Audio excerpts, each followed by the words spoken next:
आइए हमारे साथ बाजार के जाने माने दिग्गज और बहुत ही प्रतिष्ठित इन्वेस्टर विजय केडिया साहब कार्यक्रम में हो रहे हैं शामिल। आपने बीकॉम की डिग्री हासिल की कोलकाता यूनिवर्सिटी से। उसके अलावा 19 साल की उम्र से ही आपने अपने पेरेंटल ब्रोकरेज बिजनेस की शुरुआत की। 25-30 साल से ज़्यादा का लंबा गहरा अनुभव है आपका इक्विटी मार्केट का, कमोडिटी मार्केट का। और केडिया साहब की स्टॉक पिकिंग और उनके गाने के संगीत की जो उनकी कला है उसके सब बहुत ही कायल हैं। केडिया साहब सुप्रभात, स्वागत है आपका। बहुत बहुत धन्यवाद सर हमें समय देने के लिए। हमने सोचा कि अब कुछ खुशियों के क्षण आने वाले हैं तो आपसे मुलाकात की जाए, आपको आमंत्रित किया जाए। फाइनली युद्ध खत्म हो रहा है, कच्चा तेल नीचे आ गया, तो क्या कहें कि ग्लोबली हमारे लिए अच्छे दिन आ गए।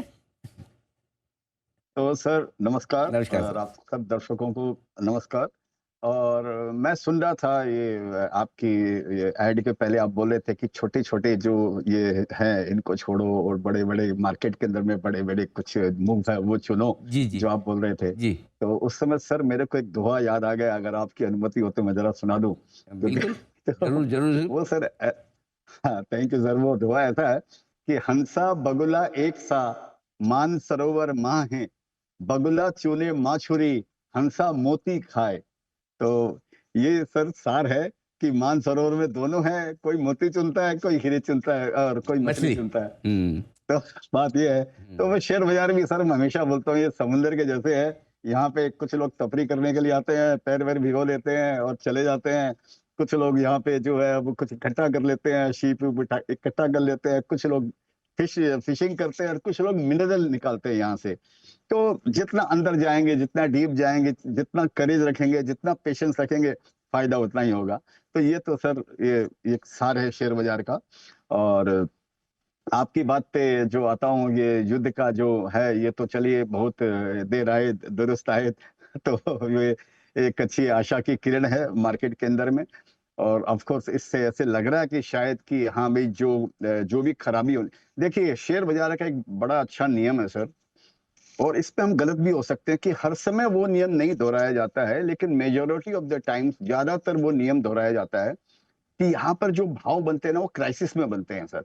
तो इससे बड़े क्राइसिस क्या हो सकती थी मार्केट के लिए कि आप सोचिए हमारा डॉलर कहाँ पहुंच गया, क्रूड का कहाँ पहुंच गया, कंपनियों की अर्निंग भी खराब आ रही है, एफआईआईज ने इतना बड़ा पैसा मार्केट से निकाल लिया और उनका भी आने का, और सारी तरफ इंडिया का नैरेटिव जो है सब उल्टा सीधा, सब उल्टा फैल रहा है, नेगेटिव फैल रहा है कि एफआईआईज और निकाल लेगी और निकाल कर कोरिया ले जाएगी और ताइवान ले जाएगी और मार्स पे ले जाएगी। लोग तो पैसा मार्स पर भी ले गए, आप देख लीजिए स्पेस एक्स की क्या वैल्यू है, तो पैसा मार्स पर भी चला गया टेक्निकली।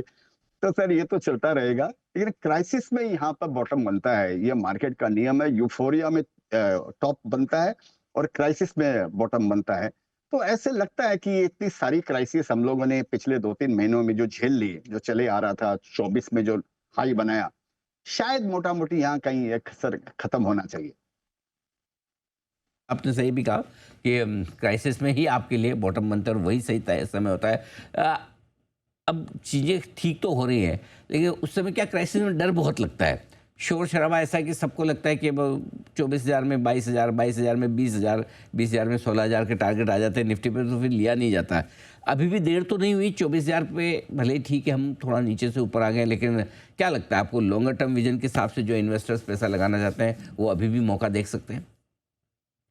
सर मेरा अपना पर्सनल व्यू ये है कि जब तक आपको डर लगता है इसका मतलब आप ये समझिए कि आप जिंदा हैं।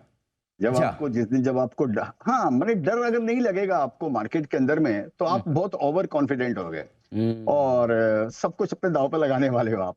और मार्केट ऐसा है कि ओवर कॉन्फिडेंट नहीं होने का, डर के जीने का, डर भी एक रस है सर। अगर आप तो हिंदी के प्रख्यात माने आपको तो बहुत अच्छी जानकारी है। डर का भी एक रस रस है, जो नो रस है उसमें डर भी एक रस है सर।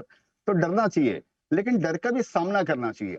डर नहीं लगे ये प्रॉब्लम है, डर लग के मैंने सामना किया ये आपकी हिम्मत है। तो ये पक्का समझना चाहिए मार्केट में। और दूसरा एक बात मैं आपको बताऊं सर, जो मेरे को समझ में आता है, ये मार्केट की समस्याएं कभी खत्म नहीं होती है मार्केट में। मार्केट की समस्याएं चलती रहती है सर। एक एक 4 लाइन आपको बताता हूँ, एक दुआ है कि एक समस्या हल हुई, दूसरी खड़ी तैयार, चलते रहना ही कला, यही जीवन का सार। तो ये मार्केट का भी सार यही है सर। एक समस्या खत्म होगी दूसरी आएगी, अभी अब फॉर एग्जांपल समझिए इतनी बड़ी समस्या वॉर की खत्म हो गई। अब आप देखिए मानसून की समस्या आपके दरवाजे पे खटखटा रही है। करेक्ट। अभी सब आकर बोल रहे हैं कि मानसून डेफिसिट है, कहीं किसी स्टेट में 62%, किसी स्टेट में इतना परसेंट, और एवरेज साइज 25-30% को डेफिसिट होगा जो भी है। Right, right. और ये 90% से नीचे अगर ये आ जाता है तो थोड़ा सा स्थिति नाजुक हो जाती है। अब महाराष्ट्र गवर्नमेंट ने भी बोल दिया कि हाँ भाई अभी पानी की कटौती होगी, कंस्ट्रक्शन के अंदर में पानी नहीं जाएगा, उनको काट दिया जाएगा। सर ये भी एक बहुत बड़ा मार्केट के लिए प्रॉब्लम खड़ी हो गई है ये।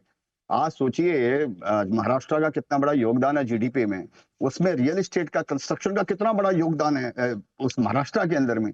उसको अगर कटौती हो जाती है पानी के लिए तो ये एक समस्या है। लेकिन अभी क्या करोगे आप, इन समस्याओं से आपसे आपको जूझना पड़ेगा, इन डर का आपको सामना करना पड़ेगा। तो आपको अपना पोर्टफोलियो इस तरह से कंस्ट्रक्ट करना है सर कि ऑल वेदर बोल के तो कुछ नहीं होता है, वो खाली भाषणबाजी में होता है। लेकिन कुछ हद तक उसकी रेजिस्टेंस पावर उसमें ज्यादा हो इन दिक्कतों को झेलने का। तो दिक्कतों के लिए तैयार रहना पड़ेगा। क्लियर कट गेम अभी भी नहीं है। मेरे को ऐसा नहीं लगता है कि एक बार वॉर खत्म हो गया और हम समझिए 24,000 पे जो भी आप बता रहे हैं, मेरे को याद नहीं इंडेक्स जहां भी हम पहुंच गए, यहाँ से कोई एक तरफा तेजी आ जाएगी सर। मैं उस कैंप में नहीं हूँ, मेरे को ऐसा नहीं लगता है। मेरे को लगता है आगे जाके मार्केट कहीं थोड़ा सा वेट करेगा। वॉर के कारण देखिए सर क्या होता है, आदमी आईसीयू से बाहर आ जाता है या हॉस्पिटल से बाहर आ जाता है, लेकिन फिर भी कमजोरी रहती है। फिर भी डॉक्टर बोलता है भैया 10-15 दिन आराम से थोड़ा सा हम्म। अपने अपना ख्याल रखना, उछल कूद मत करना। तो अभी हम एक बड़े खतरे से बाहर आए हैं, एक इकोनॉमी का जो एक प्रॉब्लम था उससे बाहर आए हैं। दूसरा खतरा झेलने के लिए हमको तैयार रहना पड़ेगा, थोड़ा वार्म अप करना पड़ेगा, अच्छा खाना पड़ेगा, हेल्दी शेयर्स लेने पड़ेंगे और मन को अच्छा रखना पड़ेगा। अच्छा, तब आगे जाके बड़ी विजय मिलेगी। केडिया साहब सॉरी। देखिए, जब मार्केट गिरता है तो पोर्टफोलियो तो आपका भी बहुत नीचे जाता होगा, मतलब हम्म। दूसरों के मुकाबले में कम जाता होगा, लेकिन जाता तो होगा। तो अभी जैसे मैं आपको अभी अभी मतलब दो शेयर तो आपने दो दोहे तो सुना डाले, शेयर वेयर भी आप करते हैं, गाने भी इतने बढ़िया गाते हैं, तो क्या उस समय भी मतलब जब पोर्टफोलियो डाउन है तब भी आपके को दोहे, शेयर और ये गाने सब याद रहते हैं, या फिर उस समय थोड़ा आप बदल लेते हैं, फिर उस समय थोड़े दर्द भरे गाने ज़्यादा गाते हैं? सर ऐसा है, पहले तो मैं आपको ये बात बता दूं, पहली बात का जवाब जो आपने बोला कि मार्केट गिरता है तो मेरे भी शेयर्स गिरते होंगे, कम गिरते होंगे। तो मैं उसमें आपको बताऊं सर, मेरे शेयर्स ज्यादा गिरते हैं, मेरे कम हाँ, नहीं गिरते हैं। अच्छा। हाँ हाँ, मेरे तो हाँ सबसे ज्यादा मेरा परफॉर्मेंस सबसे ज्यादा खराब हो जाता है सर। तो वो जो एस इन्वेस्टर आपने लिखा है, एसी, वो गधा इन्वेस्टर हो जाता हूँ मैं उस समय। तो हाँ ये फैक्ट है ये। क्योंकि सर मेरे क्या सारे जो मेरे micro cap, small cap, mid cap, तो वो सब वो गरीबों वाले शेयर्स है मेरे। तो सबसे ज्यादा मानसून होता है, बारिश आती है, धूप आती है, तो बेचारे उसी को ताप लगती है जो थोड़ा सा मैंने वो होता है। तो मेरे शेयर्स उसमें लिक्विड रहते हैं तो ज्यादा गिर जाते हैं, तो 40%, 50%, 60% गिर जाते हैं सर। तो अब तो इस बोलकर अब इसमें कोई ऐसा फर्क नहीं लगता है कि हाँ भी गिर गए, वो मैं मान के चलता हूँ कि हाँ भी गिरने वाले हैं, बाजार डूबेगा तो जा। इसका कारण क्या है ना सर, जब मार्केट बढ़ता है ना, जब बुल मार्केट आता है ना, तो इंडेक्स बढ़ेगा 20%, तो मेरे शेयर शायद बढ़ जाएंगे 50% या 100%। और मार्केट अगर 20, 25, 30, 40% बढ़ा इंडेक्स, तो मेरे शेयर शायद 2, 3, 4 गुना, 5 गुना हो सकते हैं। ऐसे गुंजाइश रहती है, हर शेयर ऐसा नहीं होता है। तो पहला बात तो ये है सर। और दूसरा बात है कि गाने गाना तो सर, गाना तो क्या है ना कि अभी वो अपने अपना जीवन ही वही है सर, वो मार्केट, मेडिटेशन और म्यूजिक अपना लाइफ ही है। तो मेरे को सच पूछे तो ईश्वर का आशीर्वाद है कि मार्केट के इतने घंटे बढ़ने से मेरे को कोई विशेष मानसिक स्थिति में फर्क तो पड़ता है, लेकिन आदत पड़ गई है अब उससे निकलने की, कि तो वो ज्यादा देर तक नहीं रहता है। ऐसे लगता है कि हाँ भाई ठीक है, मेरी लाइफस्टाइल चेंज नहीं हो रही है ना, तो चलो कोई दिक्कत की बात नहीं है। तो मैं गाने तो वही गाता हूँ जो दिमाग में जो रहते हैं, वो चाहे दुख के हो या रोमांटिक हो या एस्पिरेशन के हो, वो चलते रहता है मैं सर, वो समझ कह गया रहा हूँ। सर, मार्केट खराब हो तो आप दूसरे दो एम फैक्टर पे पहुंच जाते हैं, मेडिटेशन और म्यूजिक, है ना? वो बैलेंस आउट यस कर देते सर। हैं। और बाद में तेजी में तो आपका जो मेन एम फैक्टर है मनी, वो तो आ ही हाँ जाता होगा।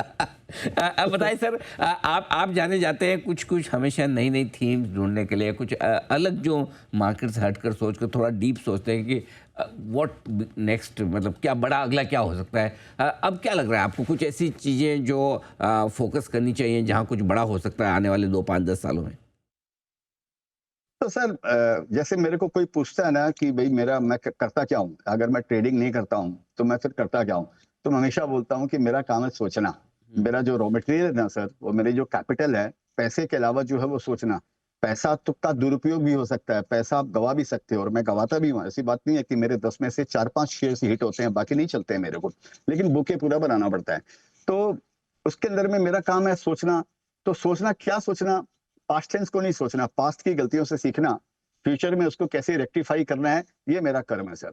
और हर समय मेरे को एक ही चीज़ कि नई स्टोरी ढूँढना, नई थीम ढूँढना। जैसे सर मेरा एक कोट भी है कि bull market is like sunshine, it is always there somewhere. तो कहीं न कहीं बुल मार्केट इंडिविजुअल स्टॉक में आपको मिलेगा, इंडिविजुअल थीम में आपको सनशाइन जो है, जो बुल मार्केट है वो मिलेगा। इंडेक्स उसका परिचय नहीं देता है सर, इंडेक्स उसका पूरा प्योर इंडिकेटर नहीं है। तो मैं सच पूछे ना तो मेरे को इंडेक्स याद भी नहीं रहता कि इंडेक्स क्या चल रहा है, 75,000 है, 76,000 है, ऐसे लगता है इसके आसपास है। तो मेरा काम है नई स्टोरी ढूँढना, नई थीम ढूँढना। अभी मैंने जो नई स्टोरी जो मेरे 1-2 साल से 1 डेढ़ साल से जो दिमाग में मेरे को चल रही है सर, मैंने उसका नाम दिया अंग्रेजी में राइज़, RISE।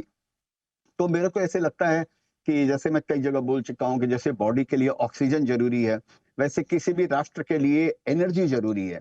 इसके बिना गुज़ारा नहीं है। एनर्जी बंद तो एक नेशन बंद हो जाता है। हम लोगों ने इसका फ़ायदा नहीं उठाया सर, सोलर का, विंड का और जो भी रिन्यूएबल एनर्जी है, इसका फ़ायदा नहीं उठाया। हम लोग को 20-25 साल पहले उठा लेना चाहिए था। जो दूसरी कंट्रियों ने किया, यो जो कर रहे हैं। कोई बात नहीं, देर आए दुरुस्त आए, जब आँख खुले सवेरा हो जाता है, मैं हमेशा बोलता हूँ।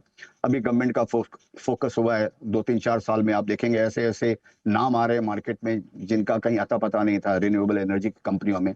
तो एक रिन्यूएबल मेरे को अच्छा लगता है, रिन्यूएबल एनर्जी और एनर्जी ट्रांजिशन।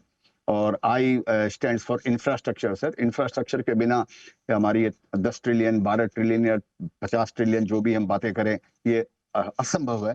तो इंफ्रास्ट्रक्चर के शेयर्स भी सब ऊपर से सर 50-60% डाउन है, जो 23-24 में जो बिके थे। और उनको हर महीने आप देखेंगे ऑर्डर, कोई ना कोई कंपनी को 150 करोड़ का, 500 करोड़ का, 2000 करोड़ का अपनी औकात के हिसाब से ऑर्डर मिलता है। इंफ्रास्ट्रक्चर मेरे को ठीक लगता है। और RIS stand for security sir. Security के अंदर में डिफेंस भी आता है और साइबर सिक्योरिटी भी आती है। साइबर सिक्योरिटी थोड़ा सा नया सेक्टर है, उसमें आदमी को संभल के रहना चाहिए। क्लियर कट इसके अंदर में ये नहीं है।